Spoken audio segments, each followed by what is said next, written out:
know what? First thing I'm gonna say, man. I it's a comedian, one of my favorite comedians. I know you probably heard this already. He's in the club and he's clowning this dude. This dude name is Tulo. Okay. And when AJ called me and said, I got Tulo coming to the thing, I'm like, okay, that's cool. Because the comedian makes a joke about the name, okay? Like it's some kind of Samoan Tulo, the god of bullshit, or whatever the case may be. And I thought it was a cool name. So that's just something to kick it off with. Man, welcome to the show. It is what it is. I know a little bit about you. Tell me about your game and how long you been in it. Uh, well, especially your era, but more familiarized with than the new generation. But like 9293, I came out with the Ghetto Boys, Scarface, and I had my own album then, Funky Little Brother, and you know, as time went on, I wound up doing something on Latroit, sitting fat down south. But Okay. after being in and out of incarceration and stuff, right now I'm independent and doing everything on my own. So Okay. How long was Yeah, you on the state vacation? oh man, in and out, man. It's over 20 calculators. So Okay. All right. How you feel about it? I mean, how you doing now? You all right? You ain't getting homesick, are you?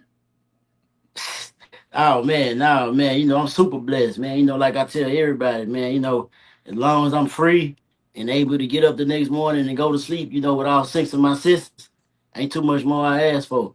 I ain't mad at you, Doc. Man, what's it like? Have to go sit down for a while and come back and trying to stay relevant in the music game. But did the game change that much when you stepped off and came back? Um, to an extent, and I guess it all depends on the individual. So for me, it was pretty much always more of like, I came up in the era where if you wasn't signed to a major label, you pretty much, it was pretty much hard on you. So to come out and be in a situation where now, if you know how to work the internet and there's so much self promotion and so many ways you can get yourself out there on your own, it kind of makes it more easier. I feel like the people that is hard on is the people that get stuck in a bubble and get stuck to a certain culture and a certain time in rap. Hmm. Well, with my music, I don't get stuck. Like if what was going on in the 90s ain't going on in 2000s, I don't miss out because my subject matter and what I be on is always going to be current and relevant, and it's gonna be based on life and life matters, not no trends or surfing nobody else wave or nothing. Got you. Man, what's it like working with the Ghetto Boys? Oh man, it was super cool. There's so many individual personalities with them. You had Face who was, more like, street and on what I was on. Mhm. Then, you had Willie D who, was smart and, just real mature, however you want to put that. Then you had Bushwick who, real smart and rock how he rock. Then you had Big Mike who, was somebody I ran with, every day that was on what I was on. So you got individual personalities and characters, but in a whole, it was a great experience.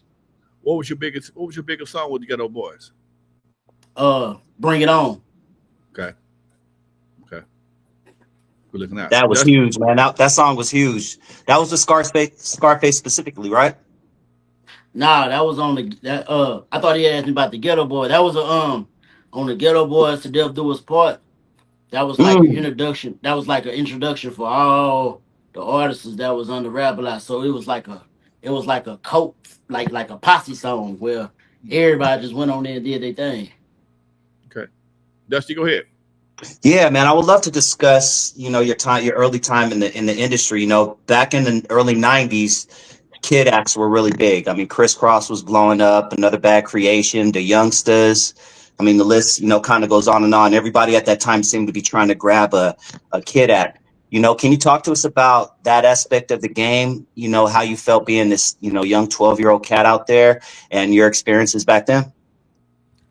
Well, I mean, like you said, it was a part in the era where the kid movement was jumping how it was jumping, but it was like I was on another page. It was like they had the gimmicky, stuff and all that old kind of stuff. So on my end, it was more of like my subject matter was on like the adult type of stuff and the street type of stuff.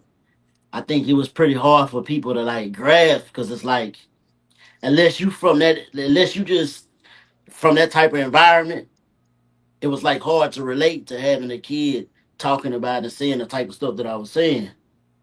So, but like outside of I think the other kid group that I rocked with tough was illegal. Illegal. They were hard, man. Yeah, so outside of them, the other kid groups, it was like, they was on some real kid stuff, man. And so, but it was cool. Before we continue, I'm gonna ask everybody to check out his new record, "Show You," on all platforms. Type in Tulo and then "Show You," SHOW, and the letter U. Check out his new banger. But Appreciate it, bro. it's safe Appreciate to it. say that most young artists of the day, back in the day, especially your first music contract, probably wasn't right. Um, I ain't gonna really say that, bro, but I can't speak for nobody else. But what people like to do is try to like individualize certain COs or certain labels based on whatever the situation was.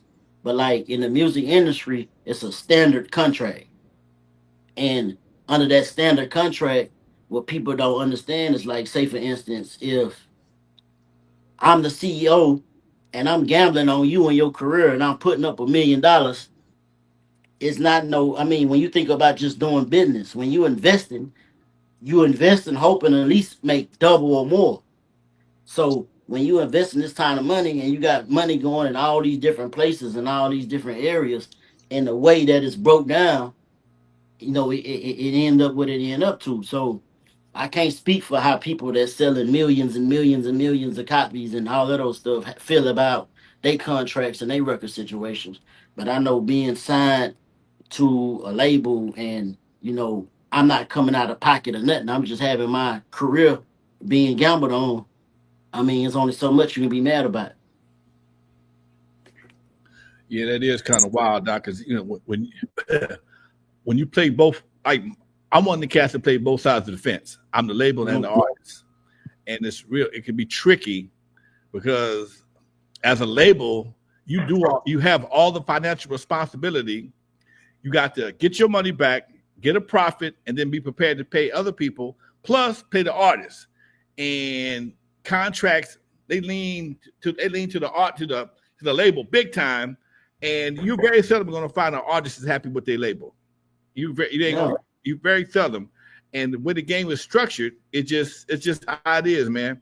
But I never understood how is it that you could hire me to do a project that you own, but make me pay for all the production costs of this project. I mean, that's okay. You hire me to do a project, and it's your project.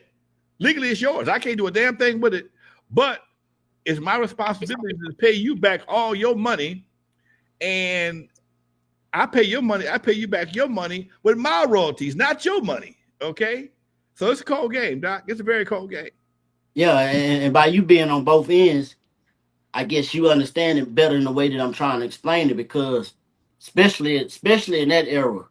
And what people will do is they'll get caught up and seeing themselves on BET and doing these major shows and having these major features and all of those stuff and feel like they that major artist and that they star and they should be living and having it like the artists that they seeing, but they not understanding that this is all off the fruits of somebody else's labor. Right, right. Right. Yeah, you rapped it, you sang it, but I'm the one that had to market it, promote it, pay for the video, pay for you, pay for the producers, pay for the studio, and yeah, you out front, but I'm pushing like a son of a gun because if you hit, we all hit, but I'm gonna get my money back first 10 times over, and Yeah. that's the part that can be real hard for artists to understand, especially when they haven't recouped yet. And then another way I found the way to respect it is if you don't recruit and you take that L and you drop me or I find a way to go on by my business, I still have the name and the brand that Right, the fruits of your labor created. That's right. So now it's on me to just continue pushing for my dreams, man. And hey, yeah. A lot of artists have done that. Probably one of the artists I can tell you that I know personally that did that was MC8 and Compton's Most Wanted. They got with Capital, they built them up, and their first couple of albums that Unknown to Slip did got them out there, got them recognized, and they haven't had a hit since then. But they still can work because of what they did back in the late '90s with Unknown to Slip and Capital Records. That once you get that, that's like being branded as being successful by having a major record deal. Yeah. Yeah, it's a cool game. Yeah, let me So ask you, man. You went on tour. You did a lot of shows with Scarface, and I know that a lot of those shows you did. There were spot dates where N.W.A. or Eazy E specifically was involved. Can you talk to us about what you remember about those days? um the show that I remember the most was the one that we did in Chicago. And that was doing I think the time I think Eazy E had a big song. I think it was dissing Dre or somebody. With BG Knockout and them on there. Real Mother F and G's, yeah. Yeah. So that it was a big show and everything. Backstage and stuff. I met Eazy and stuff. But me and BG Knockout, we after the show we did most of the kicking it and doing the stuff that we do after shows and stuff. But it was a cool experience. But it was like during the era I was coming up in, that was the part of the music movement that had gradually grew away from like the KRS ones and that type of rap to the now what they was considering gangster rap. So it was like I was a big fan of Spice One, so it was like and MC8.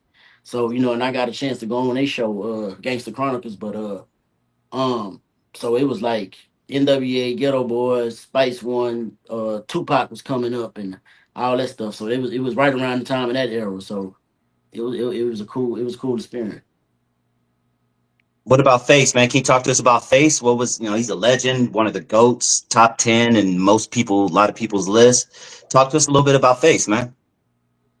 Man, being with Face at such a young age and being around him and seeing what he even involved to and became, like, you know, the longevity part of it, not getting caught up in a lot of the pitfalls that I kind of normally get caught up in, man, and being able to at one point run for politics and just the humbleness that he had of himself. Like he ain't trying to argue about being no greatest rappers, whatever GOAT titles or whatever you put on him, he gonna accept it, he gonna run with it. But at the end of the day, man, he just living, staying genuine, staying humble, man, and appreciating the fact that he has been able to be who he's been to himself and the world.